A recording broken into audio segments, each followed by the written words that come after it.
بسم الله الرحمن الرحيم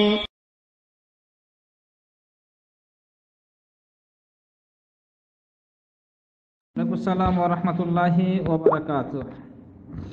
আলী হোসেন ভাই সম্ভবত সৌদি আরব থেকে আপনি জানতে চেয়েছেন যে মুক্তাদি নামাজ শুরুর তাকবীরে তাহরিমে আস্তে আওয়াজে বলবে, এটা কোন দলিলে আছে কি না জানতে চেয়েছেন। জি সম্মানিত ভাই, অবশ্যই দলিল আছে, দলিল ছাড়া তো আর হয় না। প্রথম কথা হলো যে রাসূল সাল্লাল্লাহু আলাইহি সাল্লাম যেভাবে আমাদেরকে নামাজ পড়তে বলেছেন সেভাবেই নামাজ পড়তে হবে। রাসূল সাল্লাল্লাহু আলাইহি সাল্লাম বলছেন, বুখারীর হাদিস, সল্লু কামা রাআইতুমুনি উসাল্লি, তোমরা সেইভাবে নামাজ পড়ো যেভাবে আমাকে নামাজ পড়তে দেখছো। তো এই হাদিস থেকে বোঝা যাচ্ছে যে ইমাম আর মামুম যে অর্থাৎ মুক্তাদি, তার নামাজের কোনো পার্থক্য নাই, কিছু পার্থক্য ছাড়া। যেটা বলা হয়েছে সামান্য পার্থক্য, নির্দিষ্ট পার্থক্য আছে, তার মধ্যে এটা একটা পার্থক্য যে ইমাম জোরে তাকবীর পড়বে, মুক্তাদি আস্তে বলবে। আর সামি আল্লাহু লিমান হামিদা ইমাম বলবে, মুক্তাদি রব্বানা লাকাল হামদ বলবে। এই হলো পার্থক্য। আর পার্থক্য হলো যে ইমামের পিছনে মুক্তাদি যাবে, রুকু সিজদা সবকিছুই এভাবে পার্থক্য বলা হয়েছে। আর সহিহ মুসলিমের হাদিস জাবের রাদিয়াল্লাহু আনহু থেকে বর্ণিত, তিনি বলছেন, সাল্লা বিনা রাসূলুল্লাহ সাল্লাল্লাহু আলাইহি সাল্লাম ওয়া আবু বকর খালফাহ, আমাদেরকে রাসূল সাল্লাল্লাহু আলাইহি সাল্লাম নামাজ পড়াইছেন, আবু বকর তার পিছনে ছিলেন। ফাইজা কাব্বারা রাসূলুল্লাহ সাল্লাল্লাহু আলাইহি সাল্লাম, রাসূল সাল্লাল্লাহু আলাইহি সাল্লাম যখন তাকবীর বলতেন, কাব্বারা আবু বকর লিইসমিআনা, আবু বকরও তার পিছনে তাকবীর বলতেন একটু আওয়াজ করে, যাতে করে আমরা শুনতে পাই। সহিহ মুসলিমের 413 নম্বর হাদিস।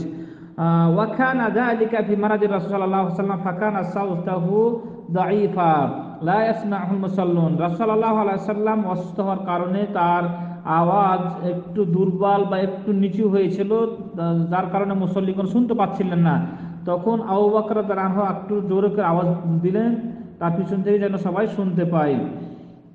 তো এখানে এই হাদিস আর আরেকটি হাদিসে যেটি বলা হয়েছে যে রাসূল সাল্লাল্লাহু আলাইহি ওয়াসাল্লাম আমাদেরকে নিষেধ করেছেন যে আমরা যেন জোরে কিরাত না করি, অর্থাৎ যে সমস্ত সেহরি নামাজ, জোহর, আসর, এই সমস্ত নামাজ যেন জোরে কিরাত না পড়ি, যাতে করে অন্যের তাসবিহ বা সমস্যা বা ডিস্টার্ব হয়। এই ব্যাপারে যে মুসনাদ ইমাম আহমদ মুসনাদে তার গ্রন্থে সহিহ হাদিসটি নিয়ে এসেছেন যে আম্মা ইন্না আহাদাকুম ফাইজা কামা ফিস সালাহ ফাইন্নাহু ইউনাজি রাব্বাহু ফালিয়ালাম আহাদুকুম মা ইউনাজি রাব্বাহু ওয়ালা ইয়াজহার বা'দুকুম আলা বা'দ বিল কিরআহ ফিস সালাহ। শেষ অংশে বলা হয়েছে যে তোমাদের একজন যেন আরেকজনের উপরে কিরাতটা জোরে না পড়ে বা আওয়াজ করে না পড়ে নামাজে। তো এই দুই হাদিস থেকে যেটি আলেমগণ বলছেন যে ইমাম আর মুক্তাদির মধ্যে পার্থক্য হলো এটাই যে ইমাম জেহরি কেরাতে জোরে কেরাত করবে, মুক্তাদিরা আস্তে করবে। যেমন সূরা ফাতিহার কথা বলা হয়েছে বা আর এই জোহর আসরের নামাজের কেরাতের কথা বলা হয়েছে, ইমামও আসতে পড়বে এখানে আর মুক্তাদিও আসতে পড়বে। আর তাকবীরের বিষয়টাও বলা হয়েছে যে আবু বকর রাদিয়াল্লাহু আনহু যে জোরে বলে শুনিয়ে দিলেন সবাইকে, যা তার মানে বোঝা যাচ্ছে যে যদি সবাই জোরে বলতেন সাহাবীগণ, প্রমাণ থাকতো, তাহলে মসজিদে একটা আওয়াজ আসতো, আর আবু বকর এখানে আওয়াজ করার কোনো প্রয়োজন ছিল না। সেই দিক থেকে বোঝা যাচ্ছে যে অবশ্যই এই মুক্তাদি যারা তারা আস্তে আওয়াজ করবে আর ইমামই জোরে করবে, এই হাদিস থেকে সাব্যস্ত।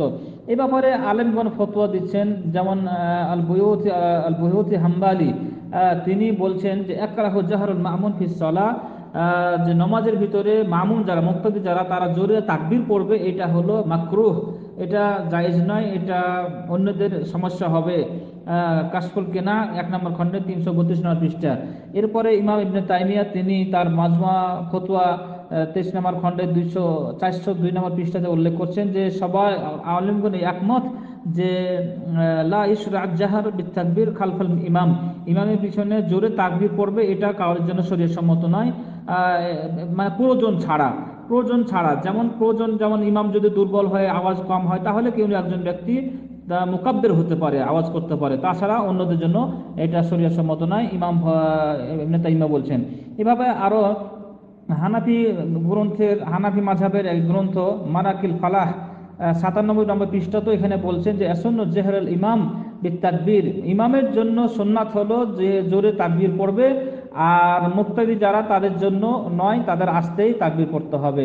এভাবে আরো আলেমগণ এভাবে ফতোয়া দিচ্ছেন যে এটা ইমাম আর মুক্তাদির মধ্যে একটা পার্থক্যের মধ্যে এটা একটা পার্থক্য। সুতরাং এগুলোই হলো দলিল। আল্লাহু আলাম। জাযাকাল্লাহ খাইর।